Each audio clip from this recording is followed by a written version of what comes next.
Para quem perdeu a aula presencial, vou gravar esta aula de exame físico da mão e do punho. Meu nome é Tomás Barros, sou ortopedista e cirurgião da mão. E essa aula eu dou ela desde 2011. E todo ano eu tento melhorar um pouquinho, ela está começando a ficar boa agora.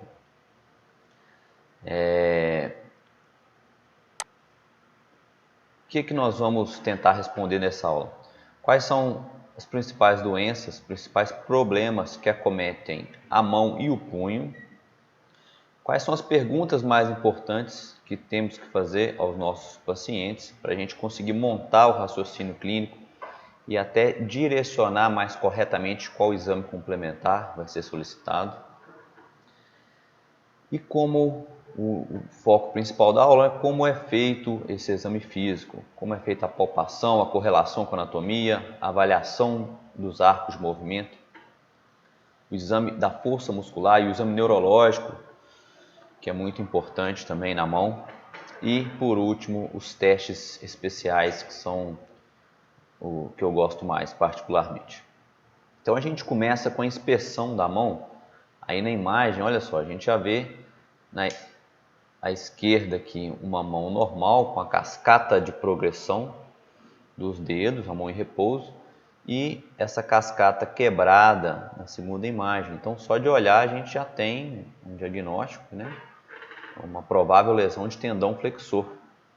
A gente vai examinar essa mão para ver se tem lesão de nervo associada ou não, mas já não tem muita dúvida só de a gente fazer essa inspeção. Então, partindo para a palpação, a gente vai dividir palpação de partes moles e palpação de estruturas ósseas. Então, na região dorsal do punho, na região de trás, né, essa região aqui, nós vamos palpar os compartimentos, 6 compartimentos extensores. Então, ele começa bem próximo do polegar, vai do 1 até o 6. Então, vou falar um pouquinho de cada um deles. O primeiro é esse, na região do estiloide. A gente tem essa palpação de uma estrutura mais rígida, que é o estiloide do rádio. E neste local, neste primeiro compartimento, passam 2 tendões extensores, que é o abdutor longo e o extensor curto. Qual que é a importância desses tendões? São esses tendões que estão acometidos na tenossinovite estenosante de De Quervain. Então a gente faz essa palpação nessa região aqui. Tá mais doloroso, já tem que acender a luzinha possível De Quervain. Aqui a imagem como se tivesse cortado o punho, um corte transversal, e aqui, ó, no número 1, esses 2 tendões. Vocês veem que eles estão bem na parte lateral mesmo, né? Progredindo, a gente tem o segundo compartimento extensor. São os extensores do carpo, que são os tendões que fazem esse movimento aqui. Então a gente vai testá-los com esse raciocínio, pensando em extensão do punho. Olha que interessante, isso aqui é o tubérculo de Lister, eu vou falar dele mais na frente. Guarde esse nome, que é muito importante, esse relevo ósseo, que é onde faz uma curvatura, onde faz polia o tendão extensor longo do polegar, que é o que faz esse movimento aqui com o dedo. Então é mais sutil para palpar, mas a gente consegue, apertando, sentir essa pequena proeminência óssea. Então logo ao lado dele a gente tem o tendão extensor longo do polegar. E aí na sequência número 4, extensores do dedo, o quinto é o extensor do mínimo e o sexto é o extensor ulnar do carpo, que também estende o punho, só que ele joga um pouquinho nesse sentido assim, ajuda esse movimento conhecido também como movimento de lançar dardos. Então, o que eu mostrei na imagem, agora eu vou deixar essa aula disponível caso vocês queiram ter acesso. No texto aqui está o que eu falei, mostrando ali, né, nas imagens, né, os compartimentos e os tendões. Muito bem, finalizando então a parte dorsal, vamos para a parte palmar do punho. O que a gente consegue palpar aqui? A gente tem uma cordinha aqui, ó, um tendão que é bem fácil de palpar, que é o flexor unar do carpo, é um dos tendões mais fortes da região do punho. Na hora que a gente faz o movimento de encontro do polegar com o indicador, a gente consegue deixar saliente o tendão palmar longo, que é o tendão mais superficial e é o tendão que a gente usa de enxerto quando necessário. Ele não faz tanta falta. Na verdade, não faz nenhuma falta para a função. Então, ele pode ser sacrificado e às vezes ele é até rompido em cortes no punho e não precisa de tratamento cirúrgico. Aqui eu vou mostrar um vídeo onde a gente está fazendo uma anestesia no nervo mediano. Então, essa linha vermelha é o palmar longo e a outra é o flexor radial do carpo. Logo abaixo desses dois tendões, eles são uma referência para a gente encontrar o nervo mediano. E o nervo ulnar fica abaixo deste tendão, o flexor ulnar do carpo. Dando sequência à palpação, a gente vai examinar a região tenar da mão. Toda essa musculatura aqui, que é inervada pelo nervo mediano. Então, se há uma fraqueza, alguma alteração de sensibilidade que a gente tem que pensar no mediano, e a eminência hipotenar, que são esses músculos aqui, que são inervados pelo nervo ulnar. As duas são importantes para os movimentos de coordenação fina da mão. Indo para a parte dos dedos agora, ocorre com frequência, alguns pacientes queixam esses nódulos, essas deformidades nos dedos. Elas têm nomes, são nódulos de Eberden, mais da ponta, e o nódulos de Bouchard, mais proximal. Temos que pensar, diante da presença deles, na possibilidade de osteoartrite ou artrite reumatoide ou outras afecções articulares e reumatológicas. Palpação da parte óssea agora. A gente já introduziu, né, falando um pouco do Lister. Temos todos esses processos que a gente consegue palpar no exame físico. Eu não vou falar de todos, vou falar dos mais importantes, que é o escafoide, o Lister e o pisiforme. O estiloide do rádio eu já falei, que é muito importante, ele é fácil de palpar aqui, assim, ó, essa proeminência óssea. O escafoide, a gente palpa ele no fundo da tabaqueira anatômica, então é esta região aqui, entre os tendões do primeiro e do terceiro compartimento, que a gente acabou de ver. E a gente consegue palpar ele também aqui assim, ó, parte da tuberosidade do escafoide, é essa saliência óssea na junção aqui da mão com o punho, que a gente até examina para ver se tem uma pseudartrose, uma fratura do escafoide. O pisiforme, né, eu já comentei, é esse leve proeminência no dorso aqui. Desculpa, esse é o Lister, né? Esse é o tubérculo de Lister. E o pisiforme é este daqui, é o osso mais saliente na parte palmar da mão. A tuberosidade está aqui e o pisiforme está aqui. O pisiforme é onde se insere o flexor unar do carpo, ele tem uma inserção nele, então pode estar associado a essas dores, que a gente fala dores na face ulnar do carpo. Uma das causas é uma tendinite do flexor unar do carpo nessa região. Vamos dar sequência agora para algumas deformidades específicas que a gente tem nos dedos e nas mãos.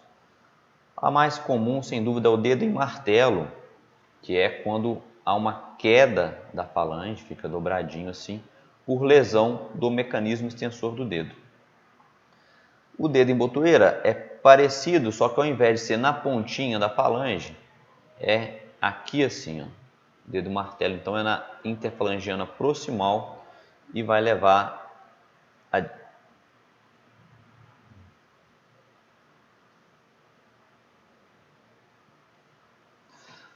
Dando sequência, então, vamos falar das deformidades específicas dos dedos e das mãos. Nos dedos, nós temos duas lesões que são muito comuns após trauma.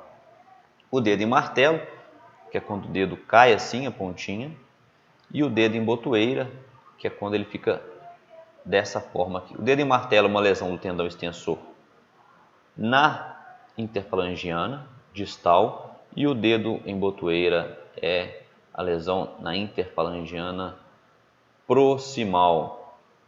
Os dois são lesão do mecanismo extensor, mas têm características e tratamentos muito diferentes, embora sejam perto um dos outros. Temos também essa deformidade, é um pouco mais rara, que é a deformidade em pescoço de cisne, que é mais comum em pacientes com artrite reumatoide, ou paciente que teve um dedo em martelo e não tratou. Se ele tiver predisposição, ele pode desenvolver o pescoço de cisne também. A movimentação do punho, a gente vai fazer uma avaliação, pode ser medido com o goniômetro ou mesmo uma avaliação comparando com o lado contralateral, que vai dar um padrão de normalidade deste paciente. Temos vários graus para cada articulação, não vou entrar muito em detalhes aqui, pode variar de uma pessoa para outra, mas o que a gente tem que avaliar? Movimento do punho, a metacarpofalangiana, que é uma das articulações mais importantes do membro superior, as articulações interfalangianas proximais e as distais, que vão permitir esse movimento de fechar a mão por completo. Detalhe importante, existe uma articulação carpometacárpica, ela é mais difícil de avaliar, que é aqui, ó, entre os ossos do carpo e o metacarpo. E principalmente do quinto dedo, tem uma mobilidade que é fundamental para a força da mão. Muita gente acha que a força da mão está no indicador e no médio, mas a força é no quarto e quinto. É aqui que está a grande preensão da mão. E isso é ajudado por essa flexão da carpometacárpica do quarto e quinto dedos. E para avaliar a força, existe uma classificação, uma gradação de 0 a 5. 0 não tem movimento nenhum, não paralisia. O grau 1, há um esboço de movimento, há uma contração, mas realmente não há movimentação. O grau 3, o paciente, se você anula a gravidade, você tira a gravidade, ele consegue fazer o movimento na articulação. Então, por exemplo, você apoia a mão dele, pede, ele mexe, mas ele não vence a gravidade. O 3, ele consegue vencer a gravidade, mas não tem resistência. O 4, ele tem uma resistência quase normal, mas não está normal. E o 5 é o normal. Partindo agora para o exame neurológico, eu adoro esta imagem, o homúnculo de Penfield. Ele fez um desenho retratando como seria o tamanho do nosso corpo baseado na representação cortical, tanto de neurônio que tem. Então, vocês observam como a mão e a boca, elas seriam muito maiores se houvesse uma correspondência da área com o número de neurônios responsáveis. O que isso mostra, né? Mostra que são regiões muito inervadas, que há um grande processamento de informação, tanto de receber sensibilidade quanto de executar. A mão ela tem uma coordenação muito fina e isso exige muito do ponto de vista neurológico.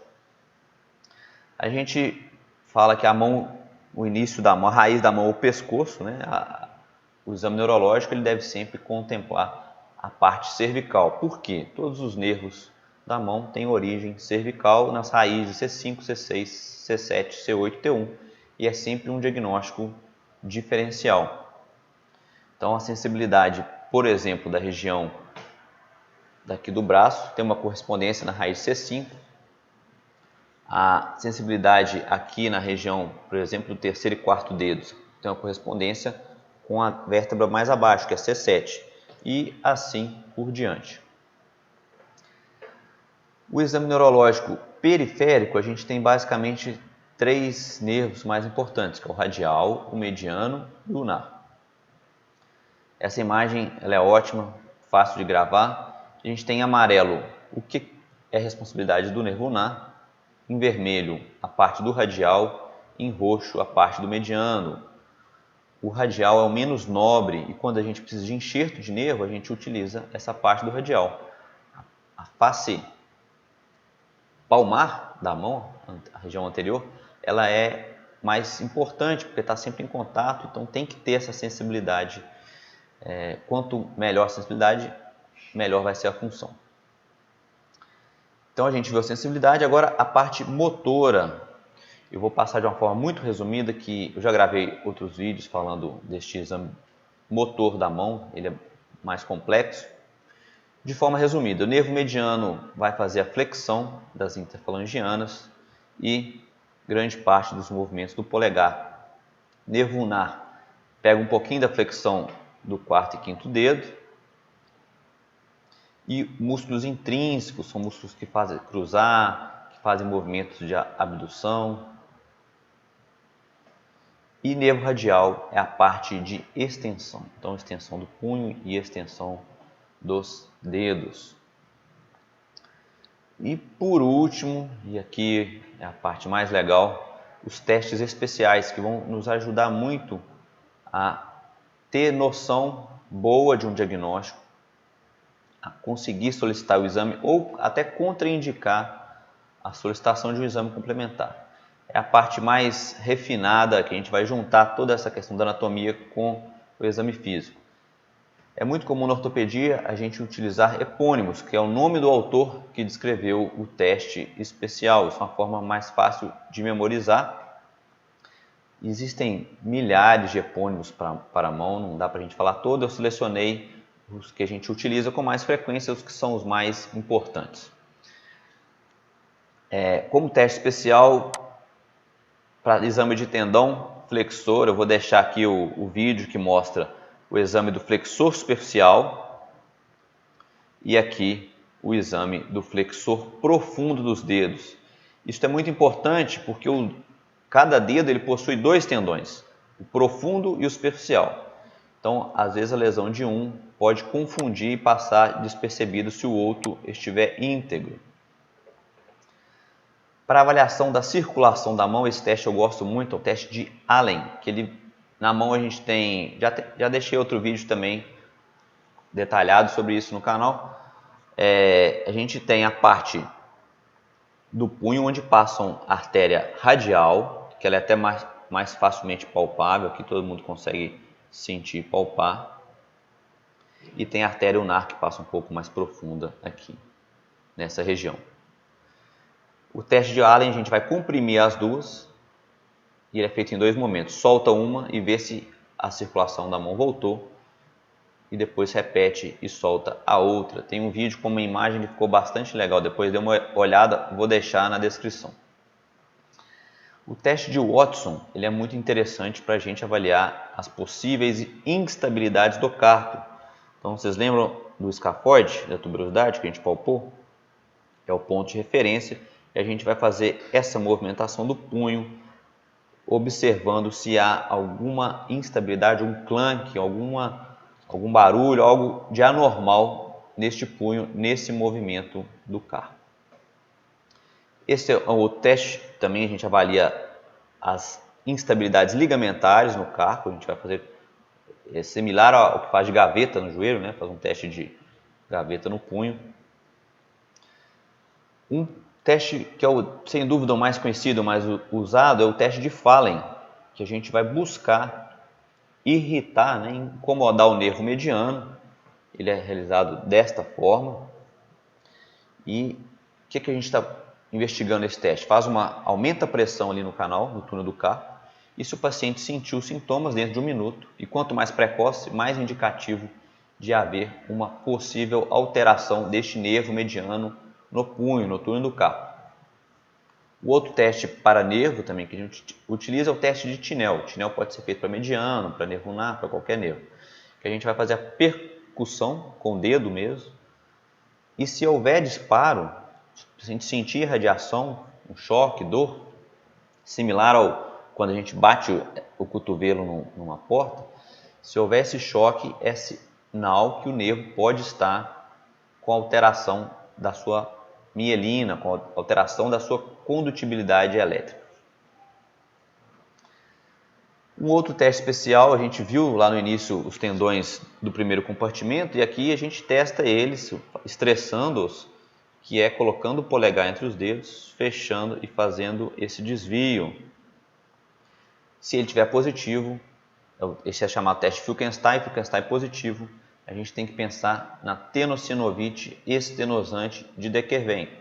Mas lembrando que não é só ele que dá positivo, não é só para Dequervain que dá positivo. Pode também dar positivo na risartrose e na síndrome de Waardenburg. Mas sem dúvida o Dequervain dessas é a doença disparado a mais frequente no consultório. Aqui mostrando, né, a região do polegar, a gente tem uma ramificação do nervo radial e os tendões que vão para o polegar. Nervo ulnar. Como que a gente testa? A gente pede o paciente para segurar as folhas entre os dedos. Então a gente pede para avaliar a força segurando entre todos os dedos, e quando é no polegar tem um nome específico que a gente chama de teste de Froment. Eu gosto muito desse teste, pois ele permite a gente identificar às vezes lesões que estão bem no início. Então o paciente está começando a ter uma fraqueza, ainda não teve uma atrofia, e você compara um lado com o outro, já vê que está mais fraco, já pode detectar precocemente uma lesão no nervo ulnar, ou no punho, ou mesmo uma compressão no cotovelo. Além disso, o nervo ulnar ele tem uma série de outros testes, como por exemplo o teste da garra, no qual o paciente fica com esses dedinhos mais dobrados. Isso acontece por alteração da musculatura intrínseca, é também chamado de sinal de Duchenne. A fraqueza de encostar o quinto dedo aqui, o dedo mais abduzido, mais aberto, é conhecido como sinal de Waardenburg, também pode estar presente nas lesões ou nas compressões do nervo ulnar. E, por último, esse teste que é muito fácil de fazer, que é pedir o paciente para cruzar os dedos, e com isso a gente avalia a musculatura intrínseca, que muitas vezes o próprio paciente não percebeu que está alterada. Então, durante o exame, a gente consegue sensibilizar essa avaliação e detectar alterações mais sutis. Então, de uma forma resumida, este é um exame sumário da mão e do punho.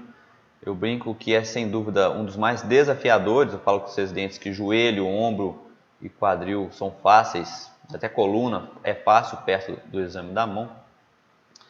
Mas realmente é uma semiologia muito rica e a gente consegue identificar várias doenças, várias patologias, lesões traumáticas apenas com o exame físico e anamnese, e muitas vezes dispensa exames complementares. Eu vou deixar na descrição aqui o link para a aula completa, quem quiser baixar, e outros links que complementam esta apresentação.